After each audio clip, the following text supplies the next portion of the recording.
how we can understand the complex numbers and the basics definition I need to know for the SAAT about the complex numbers. The first thing you need to know is what do I need? Why do I need the complex number and what the meaning of imaginary number? We all know that if x squared is equal to 9, then x is equal positive and negative the root of the 9. So x is equal positive and negative 3. And this answer is in R. And what is R here? Set of real numbers. Set of real numbers. So the solution set of this equation is in the real numbers. But what if x squared is equal to negative 9? We usually, if the answer in R, we said that it's undefined. You can't define the value of x because there is no root for negative. But we are telling you now that there is a root for negative. There is a root for negative. So x is equal positive and negative root of negative 9. How I would write negative 9? Positive and negative root of 9 multiply root of negative 1. So I split the negative 9 into 9 and negative 1. Why is that? Because we are going to call this one I. So what is I? I is the root of negative 1. But what is its value? It's a root of negative 1. Root of negative 1. And positive and negative root of 9 is 3. So the answer of x here in this case, positive and negative 3i, they are positive and negative imaginary value. So the difference between the real and the imaginary, that the real is root of positive values, but the imaginary is root of negative values, root of negative values. This is the first thing we need to know. The second thing we need to know the 4 values of I power 1, I power 2, I power 3, and I power 4. I power 1, it's root of negative 1, which is equal to I. But I to the power of 2 is equal negative 1. It's integer. Why? Because root of negative 1 multiply root of negative 1 is equal to negative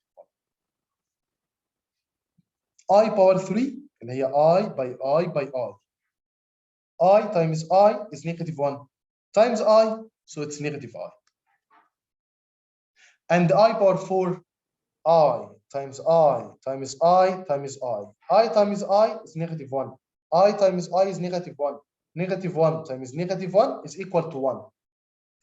So if the power is even, but not in the multiply table of 4, like 4, 8, 16, 12, 20, 2000, it's equal to negative 1. But if the power is a multiples of 4, it's equal to 1. Always, Mr. Hisham? Yes, always. Let's go to the first question here, number 40. What is the value of I power 14 with I power 15, with I power 16, with I power 17? Since it's 4 consecutive values, since it's 14, 15, 16, 17, or 9, 10, 11, 12, or 7, 8, 9, 10, since it's 4 values together, the sum is 0. Directly. We don't trust you, Mr. Hisham. Prove it for us. Okay. We said that I power 16, since it's 16 in table 4, it's equal to 1. Plus I power 15, it's just before 16. So this is negative 1 here. The number before the 4 is negative 1. Negative I, sorry. I power 14 is 1. I power 17 is I. So negative 1 I 14. So negative 1 was positive 1 is 0. Negative I was positive I is 0. So the sum of the values is equal to 0.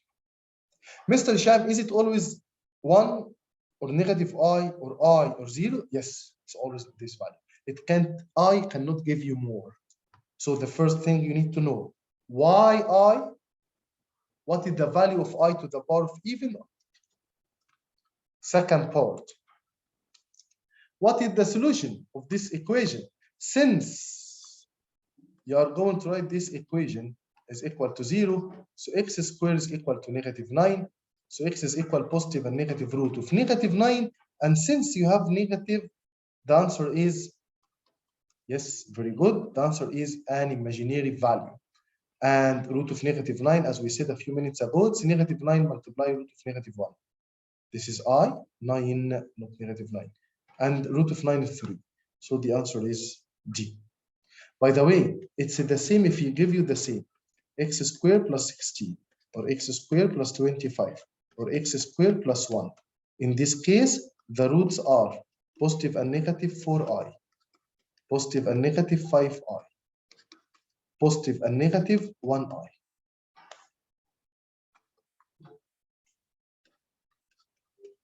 So in case if it's a plus, you can solve the equation.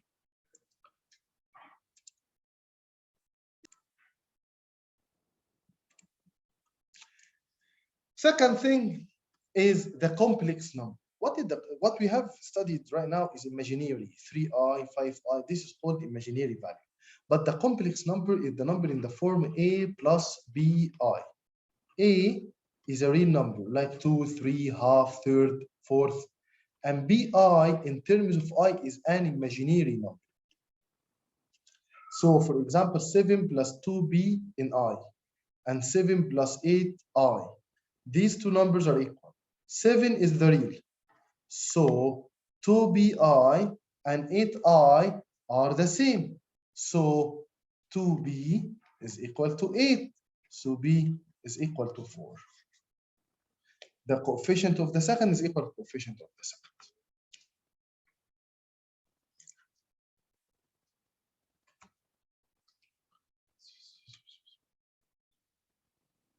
Okay? Okay. Now, 43. 8 plus 6i divided by 2i. Notice that in this question, you have only one term in the denominator. And in case of you have only one term in the denominator, you can use the cross product or you can split. Up to you. You can use any of these. So 8 plus 6i divided by 2i. I'm going to multiply up and down by 2i. Why, Mr. Hisham? Because 2i, when I multiply by 2i, 2 times 2 is 4. I times I is I squared. And I squared is negative 1. So the denominator is going to be negative 4. But what about the numerator? 2i by 8 is 16i plus 2i by 16 is 12i squared. And as we said, I squared is negative 1. So this one is negative 12. So it's 16i minus 12 divided by negative 4. Now, divided each term by negative 4, you will find that 16 divided by negative 4 is negative 4i, and negative divided by negative is positive. 12 divided by 4 is 3. So the answer is negative 4i plus 3. Negative 4i plus 3. Mr. Hisham, can I add two complex numbers? Yes, you can add two complex numbers. For example, 2 plus 3i plus 7 minus 5i. When you add two complex numbers, you add the real 2 and 7, 9, and you add the imaginary 3 and negative 5 is negative 2i. Mr. Hisham, can I subtract two complex numbers? Yes. 2 plus 3i minus 7 minus 5i. 2 minus 7 is negative 5. Positive 3 and positive 5 is positive 8i. So take care of the sign outside the bracket. Take care of the sign outside the bracket. Now, how I can solve or find something called the discriminant, and what is the relation between the discriminant and the solving equation, as we can see in the next three questions.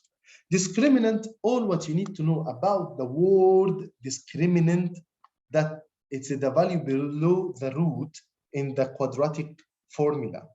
So discriminant, which we label it with triangle, is b squared minus 4ac. So only the word discriminant means you need to find b squared minus 4ac.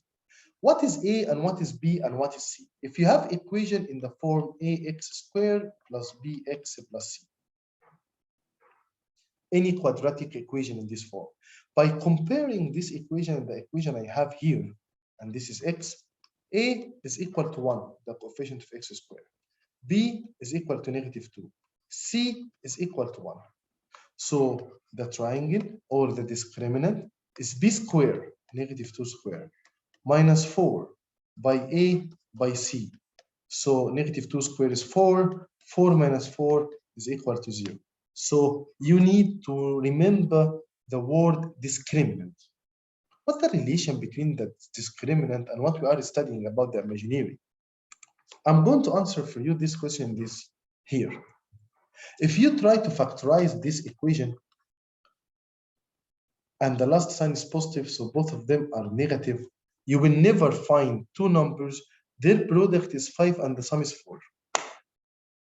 فكر كده معايا. 5 by 1 5 مجموعهم 6 يا معلم. ومفيش حاجة تانية عشان 5 prime numbers. So I can't figure out two numbers. Their product is 5 and their sum is -4. And if I figure out the discriminant b squared minus 4ac in this case, اللي هو -4 squared minus 4 by 1 by 5 is gonna be 16 minus 20, which is equal to -4. And since the discriminant is 4, roots are imaginary. And for extra information for you, it means that the curve of the quadratic doesn't intersect the x-axis. All of these are information. Discriminant, roots, imaginary, x-axis, quadratic formula. So I don't need to solve. Why? Because look, of course, it's not only one root. Because imaginary, they should be 2. To multiply them gave me 5. So I'm going to cancel B and D. And I'm going to cancel C. Why? Because positive I times negative I is negative I squared, which is equal to 1. But look at the answer of A. 2 plus I times 2 minus I. If you multiply 2 plus I and 2 minus I, it's going to be 2 by 2, which is equal to 4. Positive by negative is negative I squared, which later change into positive, so the answer is 5. So 4 plus 1 is equal to 5, which gave me the last term.